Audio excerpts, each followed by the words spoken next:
තාත්තා තමයි මගේ හොඳම මිතුරා. තාත්තට වතුර උගුරක් දීලා මට මොන දේ වුණත් කමක් නෑ. ආනන්ද වික්‍රමගේ වෙනුවෙන් ජනිත් රෝහල් ගත වේ. ප්‍රවීණ රංගන ශිල්පී ආනන්ද වික්‍රමගේ මහතාගේ දරුණු වකුගඩු රෝගය සඳහා වකුගඩුවක් ඉතා ඉක්මනින් බද්ධ කළ යුතු බවට වෛද්‍යවරුන් නිර්දේශ කර තිබෙනවා. පවතින තත්ත්වය හමුවේ ඔහුගේ ජීවිතය ආරක්ෂා කර ගැනීමට මෙම වකුගඩු බද්ධය හැකි ඉක්මනින් කළ යුතු බවටයි වෛද්‍ය නිර්දේශය වී ඇත්තේ.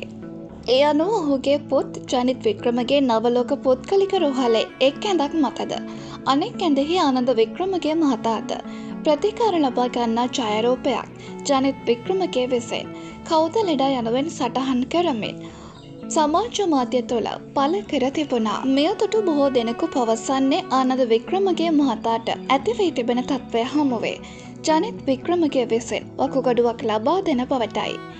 ඒ සඳහා ඔහුද තම පියා සමග රෝහල් ගත වී ඇති බවටයි මෙවන විට පැවසෙන්නේ.